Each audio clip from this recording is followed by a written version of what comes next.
Isa ito sa mga pinaka-inaabangan tuwing Burmans. Pero, teka lang, akala mo ba pampasko lang to? Aba, hindi ah. Pwedeng-pwede mo itong kainin kahit anong buwan, kahit anong okasyon, o di kaya'y kahit wala lang, trip mo lang. Hindi lahat ng kultura nasa museo.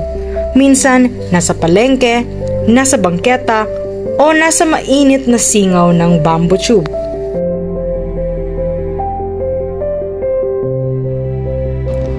Dito sa Misamis Oriental, buhay na buhay ang tradisyong ito dahil sa mga taong walang sawang nagluluto at nagbabahagi nito.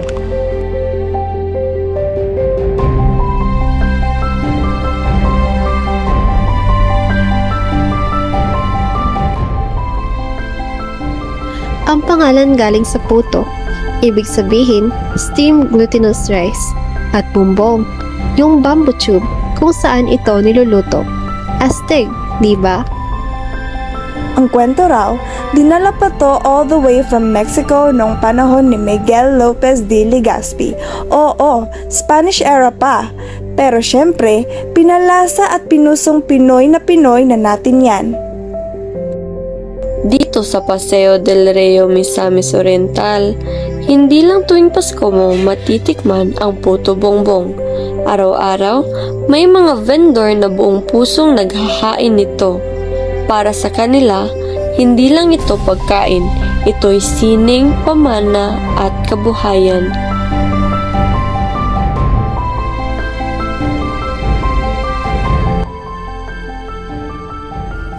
Kanang mangutana lang po, kanang pila na day mo katuig na baligyaw po to bongbong po? Mga lima, mga 5. Ay, mga katuig, ay duway-duway na day ko yan no. Kanang, kisa po nagtuto sa mga po? Wala.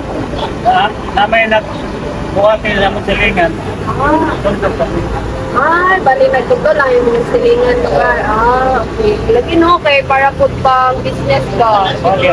Lagi tayo. Kung pagluto ka ni Kuya, unsay mo ang inabati kung magkuha na ka, magbuhat na ka puto bongbong? Wala man. Wala lang, feel relax, tana.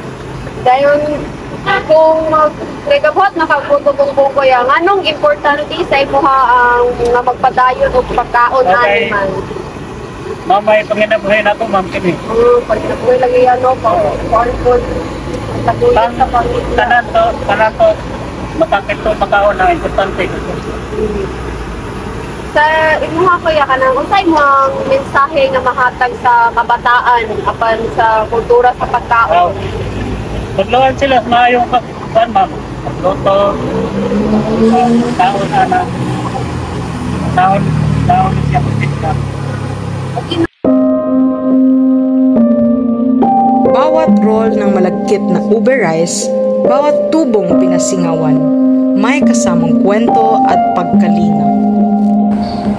Sila ang tunay na artistang bayan, mga tagapag-ingat ng panlasa, ng alaala at ng kulturang Pilipino.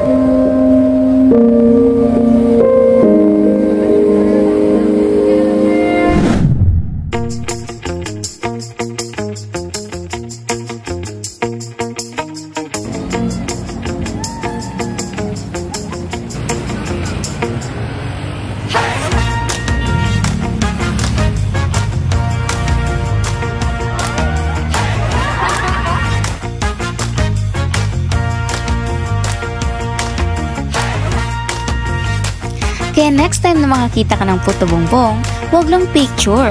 Tikman mo, namnamin mo, at ipagdiwang ang pagka-Pinoy mo.